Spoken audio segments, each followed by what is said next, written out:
നമസ്കാരം സുഹൃത്തുക്കളെ. നമ്മൾ നിത്യജീവിതത്തിൽ ഒരുപാട് തവണ നമ്മൾ ട്രെയിനിൽ യാത്ര ചെയ്യാനുള്ളവരാണല്ലോ. അപ്പം നമ്മുടെ ട്രെയിൻ യാത്രയിലൊക്കെ നമ്മൾ ഒരുപാട് ആൾക്കാരെ കാണാറുണ്ട്. പ്രത്യേകിച്ച് ഒരു ഉപജീവനമായിട്ട് ട്രെയിനിൽ കയറുന്നവരുണ്ടാവും. എന്തെങ്കിലും കീ ചെയിനൊക്കെ വിറ്റ് ജീവിക്കുന്നവർ, അല്ലെങ്കിൽ പാവക്കുട്ടികളെ വിറ്റ് ജീവിക്കുന്നവർ, അല്ലെങ്കിൽ ബുക്സ് വിറ്റ് ജീവിക്കുന്നവർ, ചിലവരൊക്കെ ചിപ്സൊക്കെ വിറ്റ് ജീവിക്കുന്നവരെ കാണാൻ പറ്റും. ചിലർ ഭക്ഷണം വിറ്റ് ജീവിക്കുന്നു. അങ്ങനെ ഒരുപാട് പേര് നമുക്ക് ട്രെയിനിൽ യാത്രകളിലൂടെ നമുക്ക് കാണാൻ പറ്റും. അവരെന്തായാലും അവരെ കൊണ്ട് പറ്റുന്ന രീതിയിൽ അവരൊരു തൊഴിലെടുത്ത് അവരവരുടെ ജീവിതം മുമ്പോട്ട് കൊണ്ടുപോവുകയാണ്. അങ്ങനെയുള്ള കാഴ്ചകളല്ല നമുക്ക് ചിലപ്പോൾ ഒരുപക്ഷെ കേരളത്തിന് പുറത്തോട്ട് പോയി കഴിഞ്ഞാൽ നമുക്ക് കാണാൻ പറ്റുന്നുണ്ടല്ലോ. അവിടെ ഒരുപാട് പേര് നമ്മളെ കബളിപ്പിക്കാനും സാധ്യതയുണ്ട്. അപ്പോൾ അങ്ങനെ ഒരു സംഭവമാണ് എനിക്ക് നിങ്ങളോടൊന്ന് പറയാനുള്ളത്. അത് ഞാൻ എൻ്റെ ഒരു ധാരണയാണ് മാറിക്കിട്ടിയത്. കാര്യം ഞാൻ എന്താണെന്ന് വിചാരിച്ചു കഴിഞ്ഞാൽ ട്രെയിനിലൊക്കെ നമ്മൾ ചെല്ലുമ്പോൾ ചില ആൾക്കാരുണ്ട്, ഈ കാല് വയ്യാത്തവരും കൈ വയ്യാത്തവരും ഒക്കെ എന്താ വെച്ചാൽ അവർ ഈ ട്രെയിനിൻ്റെ കമ്പാർട്ട്മെൻറ്റ് ഇങ്ങനെ തൂത്ത് പോകുന്നത് നമുക്ക് കാണാൻ പറ്റും അല്ലേ. അവരത് ക്ലീൻ ചെയ്ത് പോകുന്നതാണ്. അപ്പോൾ ആൾക്കാരൊക്കെ എന്തൊക്കെ വിചാരിക്കുന്നത് വെച്ചാൽ അവരെന്തെങ്കിലുമൊക്കെ 10 രൂപ 50 രൂപ 20 രൂപയൊക്കെ കൊടുക്കുന്നതും അല്ലെങ്കിൽ എന്തെങ്കിലും കഴിക്കാനൊക്കെ എന്താ വെച്ചാൽ കൊടുക്കുന്നു. അങ്ങനെയുള്ള ചില കാര്യങ്ങളൊക്കെ നമുക്ക് ട്രെയിൻ യാത്രയിലൂടെ കാണാൻ പറ്റുമായിരുന്നു. അപ്പോൾ ഇതിന് മുമ്പുള്ള ധാരണകൾ ഞാൻ കണ്ടിരിക്കുന്നത് എന്താണെന്ന് വെച്ച് കഴിഞ്ഞാൽ ഈ വയ്യാത്ത ആൾക്കാരായിരിക്കും ഇങ്ങനെ പ്രത്യേകിച്ച് ചൂലിങ്ങോൺ കാര്യങ്ങളൊക്കെ ആയിട്ട് ട്രെയിനകത്ത് കയറുന്നത്. എന്ന് വെച്ചാൽ അത് കമ്പാർട്ട്മെൻറ്റൊക്കെ തൂത്ത് വൃത്തിയാക്കി ആ കമ്പാർട്ട്മെൻറ്റിലുള്ള വേസ്റ്റൊക്കെ കൊണ്ടുപോയി കളഞ്ഞ് അപ്പോൾ ആൾക്കാർ എന്തെങ്കിലും കൊടുക്കുന്നു, അത് മേടിച്ചുകൊണ്ട് പോകുന്നു. അങ്ങനെയുള്ള ആൾക്കാർ. ഇപ്പോൾ ഞാൻ എൻ്റെ ഒരു ട്രെയിൻ യാത്ര കണ്ടൊരു മനുഷ്യനാണ് കേട്ടോ. ഇയാൾ ഞാൻ നേരത്തെ കണ്ടിരുന്നു. കാര്യം ഞങ്ങളുടെ ട്രെയിൻ റെയിൽവേ സ്റ്റേഷൻ സ്റ്റോപ്പ് ചെയ്തപ്പോൾ വേറൊരു ട്രെയിൻ നിർത്തുന്നതിന് മുമ്പ് തന്നെ അവൻ അതിനകത്ത് ചാടി ഈ ട്രെയിൻ അതിട്ട് കയറുകയായിരുന്നു.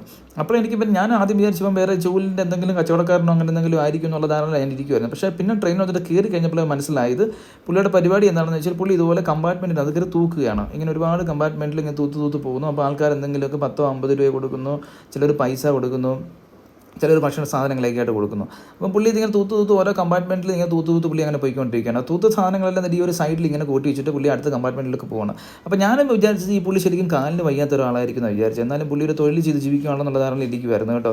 പക്ഷേങ്കിൽ എന്താണെന്ന് വെച്ച് കഴിഞ്ഞാൽ ശരിക്കും പറഞ്ഞാൽ പുള്ളിക്ക് ഒരു കുഴപ്പമില്ലാത്തൊരു മനുഷ്യനാണ്, നല്ല ആരോഗ്യമുള്ള ഒരു മനുഷ്യനാണ്. അങ്ങനെ പറയാൻ കാര്യം എന്താണെന്ന് വെച്ച് കഴിഞ്ഞാൽ പുള്ളി ആ ട്രെയിനകത്തുനിന്ന് വേറൊരു ട്രെയിൻ നിർത്തുന്നതിന് മുമ്പ് ചാടി ഇറങ്ങി പുള്ളി ട്രെയിനകത്ത് ചാടി കയറി ഇങ്ങനെ തൂത്ത് പോകുമായിരുന്നു.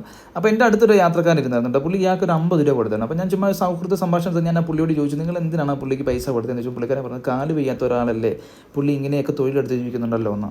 പക്ഷേ എനിക്ക് മനസ്സിലായ കാര്യം അയാൾക്ക് കാലിന് കുഴപ്പമൊന്നും ഇല്ലാത്ത ഒരാളായിരുന്നു. പിന്നെ പുള്ളിക്കാരനെ സംബന്ധിച്ചിടത്തോളം പുള്ളിക്ക് ചെയ്യാൻ പറ്റുന്ന ജോലി ഇതാണെന്നുള്ള ധാരണ കൊണ്ട് പുള്ളി ചെയ്യുന്നതാണെന്ന് അറിയത്തില്ല. എന്തായാലും ഇങ്ങനെ ഒരുപാട് ആൾക്കാരെ നമുക്ക് ട്രെയിൻ യാത്രയിൽ കാണാൻ പറ്റും കേട്ടോ. ഞാൻ പുള്ളി പോയ സൈഡൊക്കെ നോക്കി, തൂത്തുപോയ സൈഡൊക്കെ ചെയ്ത പണിയൊക്കെ വൃത്തിയുള്ള പണി തന്നെ ആയിരുന്നു കേട്ടോ. ട്രെയിനകത്ത് ക്ലീനിങ്ങിന് സ്റ്റാഫ് ഉണ്ടെങ്കിൽ പോലും അവർ കാര്യം ഇത് ദൂർഘദൂര യാത്ര ഏജൻസി ട്രെയിനാണല്ലോ. ആൾക്കാർ തിന്നുന്നതും കുടിക്കുന്നതും എല്ലാം കമ്പാർട്ട്മെൻറ്റിനകത്തിൻ്റെ ട്രെയിൻ ആപ്പാട് വൃത്തികേടായിരുന്നു. പുള്ളി എന്തായാലും തൂത്ത് വൃത്തിയാക്കിയിട്ടാണ് പോയത്. ഞാൻ പറഞ്ഞു തന്ന കാര്യം, നിങ്ങളുടെ യാത്രകൾ ചിലപ്പോൾ നമുക്ക് ശരിക്കും നല്ല ആരോഗ്യമുള്ളവന്മാരെ കാണാൻ പറ്റും, അവരും ഇങ്ങനെയുള്ള പണി ചെയ്യുന്നത് കാണാൻ പറ്റും. വയ്യാത്തവരും ഉണ്ടാവും, അവരും ഇങ്ങനെ ചെയ്യുന്ന പരിപാടി കാണാൻ പറ്റും. ഇതാണ് ട്രെയിനകത്ത് ഞാൻ പറഞ്ഞില്ല, ക്ലീനിങ് സ്റ്റാഫ് ഉണ്ടെന്ന് പറഞ്ഞാൽ അവർ ഈ ട്രെയിനിൻ്റെ കൂടെ തന്നെ അവർ യാത്ര ചെയ്യുകയാണ്. അവരുടെ ഡീറ്റെയിൽസൊക്കെയാണ് ഈ നമ്പറിനകത്തുള്ളത്. ഈ നമ്പറിനകത്ത് വിളിച്ച് കഴിഞ്ഞാൽ ട്രെയിനകത്ത് എന്തെങ്കിലുമൊക്കെ മോശം വൃത്തികേടായിട്ടുണ്ടെങ്കിൽ ഇവരെ വിളിച്ച് കഴിഞ്ഞാൽ അവർ ക്ലീൻ ചെയ്ത് തരുന്നതാണ്. അപ്പോൾ ഒരു ഇൻഫർമേഷൻ ഇങ്ങനെ കണ്ടപ്പോൾ നിങ്ങളോട് പറഞ്ഞു തന്നേ ഉള്ളൂ. Thank you for watching.